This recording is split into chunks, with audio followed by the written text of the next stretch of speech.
나의 노래.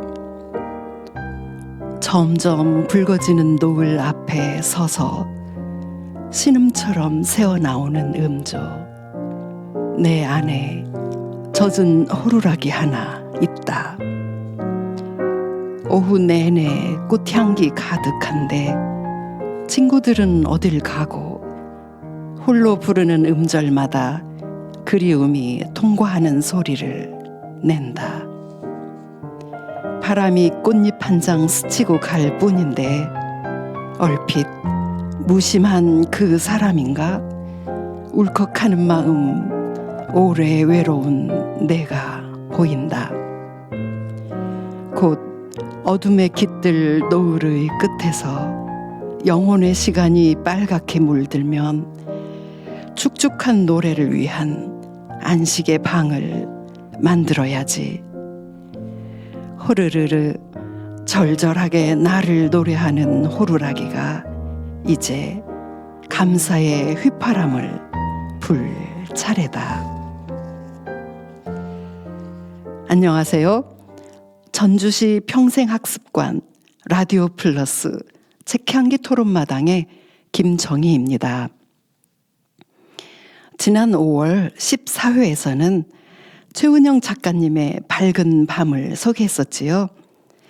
일제시대와 6.25를 거쳐 현대에 이르기까지 힘든 시대를 살아온 여인들 중심의 4대에 걸친 서사적 소설이었습니다.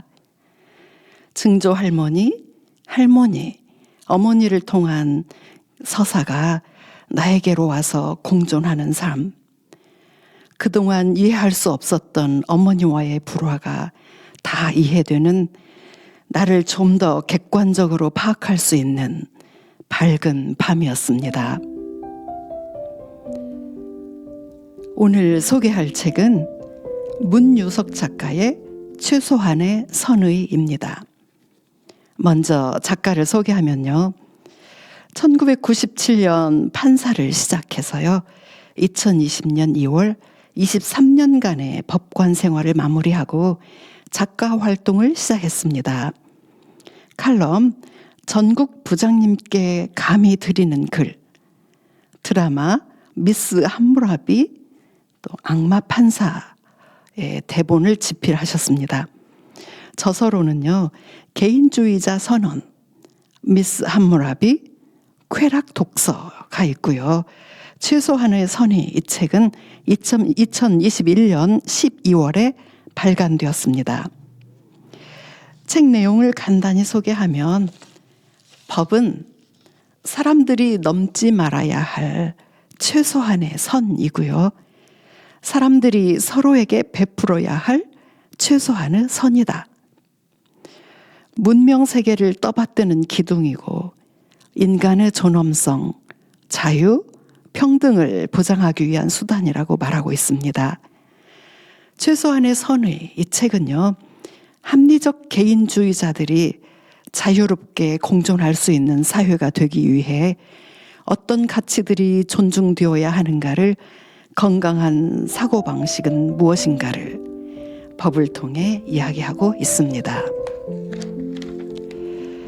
이제 다락방 독서 토론 논제를 통해서 책을 다시 한번 들여다보겠습니다. 논제는 총 7개입니다. 먼저 1번은 책 읽은 간단한 소감. 2번은 48페이지에 나오는 사형제도가 나오는데요. 칸트, 로크는 사형제를 찬성하고 체살의 베카리는 반대합니다. 여러분은 사형제도를 찬성하나요? 입니다. 3번 논제는요. 141페이지에 촉법소년, 또 148페이지 공소시효제도에 대해서 생각해 봅시다. 법은 왜 범죄자들에게 관대할까요? 입니다. 4번은요. 195페이지에 나오는 존 롤즈의 정의론은 무지의 베일, 최소 수혜자 배려를 핵심으로 주장하고 있어요. 내가 생각하는 정의는 무엇이고, 또 206페이지에 나오는 공정한 지옥은 무슨 뜻인가요? 입니다. 5번째 논제는요. 우리나라 헌법의 근본 원리를 알아봅시다.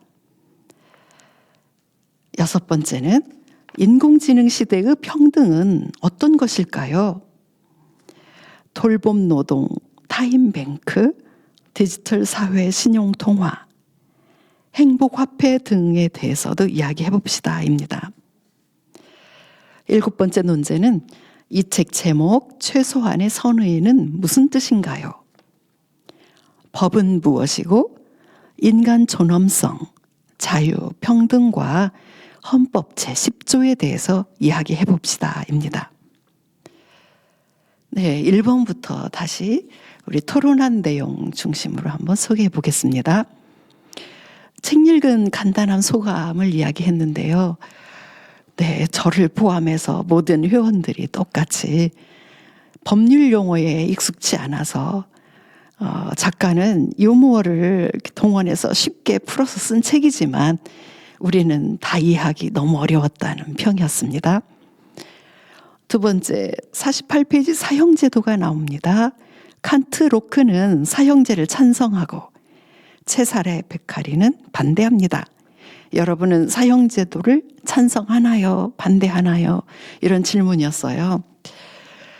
네, 칸트는 인간은 자율적 이성을 가졌기 때문에 아주 존엄한 존재이죠. 그래서 스스로 타인의 생명을 빼앗는 선택을 했다면 책임지게 하는 게 그를 인간으로 존중하는 방식이다. 살인자를 처형하지 않는 모든 시민은 살인에 동참한 것과 같다라고 주장을 하고 있어요. 또 체사레 베카리는요.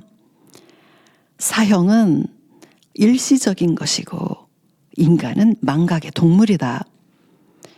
네, 사형은 한번 처벌하면 그 사람은 끝났죠. 그러고 나면 세월이 흐르면 이제 그의 잘못된 행동을 인간은 잊어버린다는 거예요.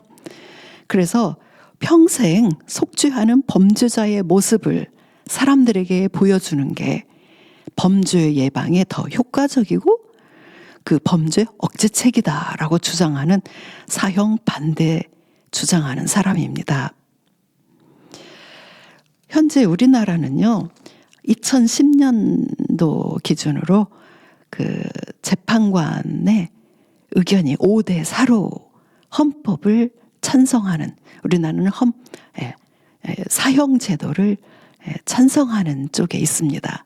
그래서 사형이 헌법상 존재하고 있어요. 그런데 이제 우리 회원님들은 이런 사형 제도를 어떤 분은 반대하고요, 어떤 분은 찬성하고 의견이 좀 나뉘었어요. 저자는 우리가 합법적으로 국민을 죽이는 사회에 살고 싶은가? 이렇게 묻고 있어요. 국민들의 선택의 문제라고 이야기하고 있습니다. 3번 문제로 넘어가 보죠.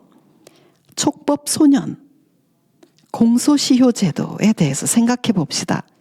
법은 왜 범죄자들에게 관대할까요? 촉법 소년이라고 하는 게 무슨 의미인가요? 네, 일단은 범행 당시에 만 14세가 되지 않은 소년범들의 의미예요. 그러니까 형벌 연령에 저촉되는 행위를 한 10세 이상 14세 미만의 소년들이, 그러니까 법에 저촉되는 소년의 나이를 이야기하는 것 같아요. 촉법 소년. 그런데 이제 우리 지난번 선거 대선에서도 그 후보님들이 많이 이야기를 했었는데요. 14세는 요즘 아이들은 너무나 어른스럽다. 그래서 그 연령을 12세로 낮추는 그런 주장을 많이 하셨어요. 우리 회원님들도 요즘 14세는 너무 성숙하고요. 또 이 14세라고 하는 나이를 사회에서 악용할 수 있는 그런 경우가 많다. 그래서 나이를 좀 더 낮춰야 된다라고 주장을 하고 있습니다. 공소시효 제도에 대해서 생각해 봅시다 그랬는데요. 당사자들은 굉장히 억울할 수 있죠. 범죄를 당한 사람은 아무튼 그 억울함을 다 끝까지 언제까지든 증명을 하고 싶은데요. 국가적으로는 공소시효 제도가 있는 이유는 증거가 몇 년이 흐르게 되면 사라지게 되고요. 또 모든 미제 사건을 영원히 수사할 수는 없다. 효율적 사회 운영 시스템을 고민한 제도라고 말합니다. 법이 인간에게 관대한 그런 경우인 거죠. 범죄자들이 반사이익을 누리는 그런 제도라고 볼 수 있겠습니다. 네, 논제 4번으로 넘어가 볼게요. 존 롤스의 정의론은 무지의 배일, 최소 수혜자 배려를 핵심으로 주장한다.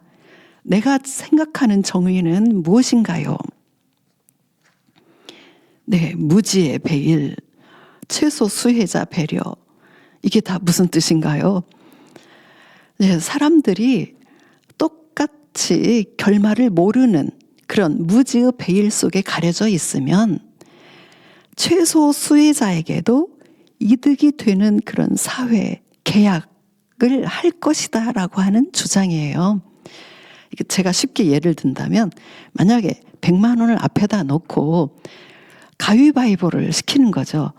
이긴 사람이 100만 원 다 가져가게 할 것이냐? 아니면 이긴 사람 70만 원, 진 사람 30만 원 가져가기로 할 것이냐라고 하는 룰을 정한다고 했을 때 둘 다 어느 누구도 내가 이기리라는 보장이 없잖아요. 그러면은 70대 30 이 룰을 선택할 확률이 크다라고 하는 그런 주장이에요. 그리고 또 내가 생각하는 정의는 무엇인가? 네, 또 공정한 지옥은 무엇인가? 이거인데요. 일단 공정한 지옥, 이게 무슨 뜻인지 다시 한번 보죠. 공정하게 성과 없는 사람은 가차없이 해고를 하고 또 성과 낼 사람은 자리를 주는 것. 이게 공정한 거죠. 이게 정의이고 또 완벽한 공정인데요.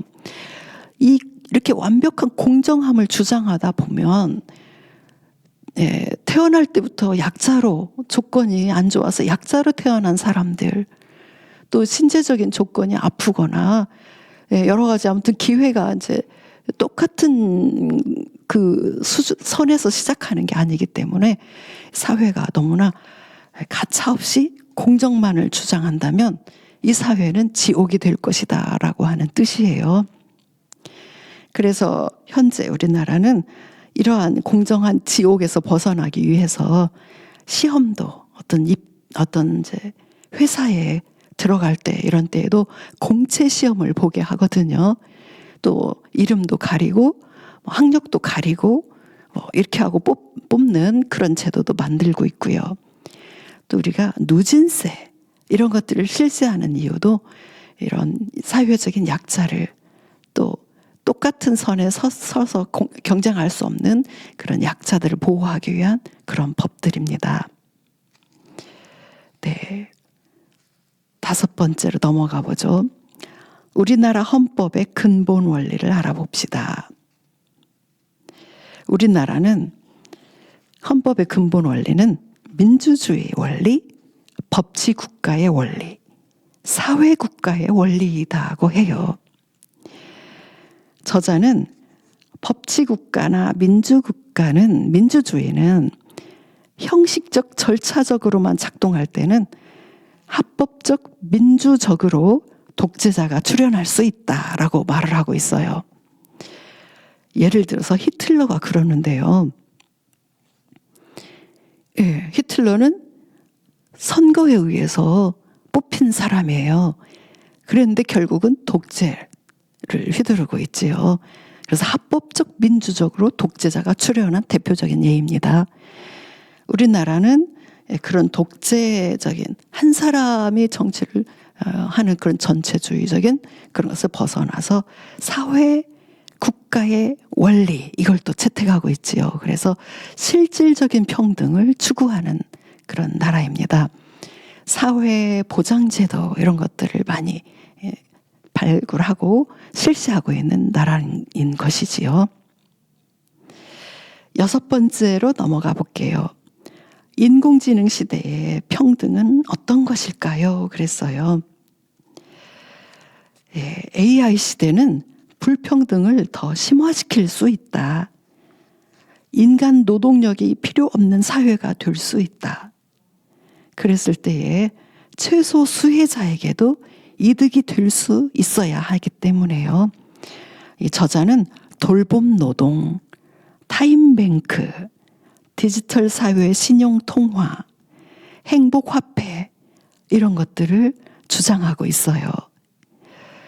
이런 것들을 통해서 그런 약자들을 도울 수 있는 그런 방법을 우리가 고안해야 된다라고 주장하고 있습니다. 7번째, 이 책 제목 최소한의 선에는 무슨 뜻인가요? 또 법은 무엇이고 인간 존엄성, 자유, 평등과 헌법 제10조에 대해서 이야기해 봅시다 그랬어요.